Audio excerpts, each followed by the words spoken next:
राजकारण, समाजकारण, कोकणातील प्रत्येक घडामोड. सिंधुदुर्ग 24 तास आता नव्या रूपात.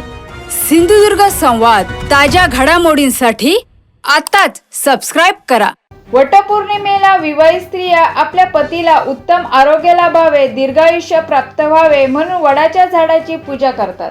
परंतु सिंधुदुर्ग जिल्ह्यातील कुडाळ शहरात गवळदेव मंदिर येथे पुरुषही वटपौर्णिमा साजरी करतात. गेल्या 17 वर्षापासून पुरुष मंडळी एकत्र येत वटपौर्णिमा साजरी करत आहेत. विधिवत पद्धतीने वडाच्या झाडाची पूजा केली जाते. वडाच्या झाडाला फेऱ्याही मारल्या जातात. पत्नी आपल्या पतीला जसं दीर्घायुष्य मिळावे म्हणून पूजा करतात, तसंच हे पुरुष आपल्या पत्नीला दीर्घायुष्य, उत्तम आरोग्य मिळावं यासाठी पूजा करतात. सिंधुदुर्ग जिल्ह्यात कालपासून सुरू असलेल्या मुसळधार पावसाने आज सकाळीही जोरदार हजेरी लावली. अनेक भागात संततधार पाऊस कोसळल्यानंतर दुपारनंतर मात्र पावसाने काहीशी विश्रांती घेतली आणि काही ठिकाणी कडक ऊनही पडले.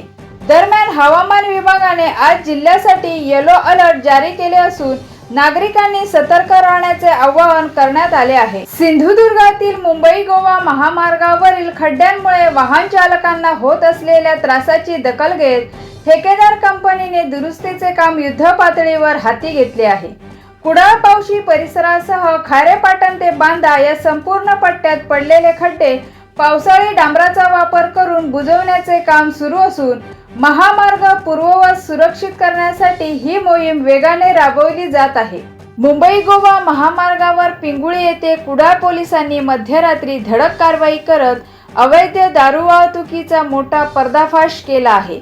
पोलिसांनी संशयित डंपर ताब्यात घेऊन तपासणी केली असता डंपरच्या हौद्यात प्लास्टिक कागदाखाली लपवून लाखो रुपयांची दारू वाहतूक केली जात असल्याचे उघड झाले. या कारवाईत डंपरसह लाखो रुपयांचा मुद्देमाल जप्त करण्यात आला असून या रॅकेट मागील इतर संबंधितांचा शोध सुरू आहे.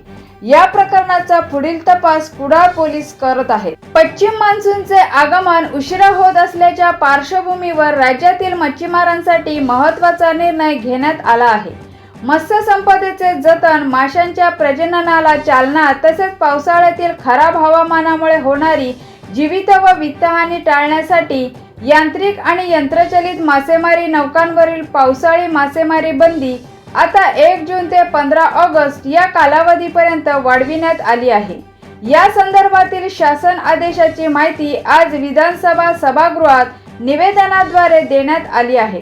सिंधुदुर्ग 24 तास आता नव्या रूपात. सिंधुदुर्ग संवाद, ताज्या घडामोडींसाठी आताच सबस्क्राइब करा.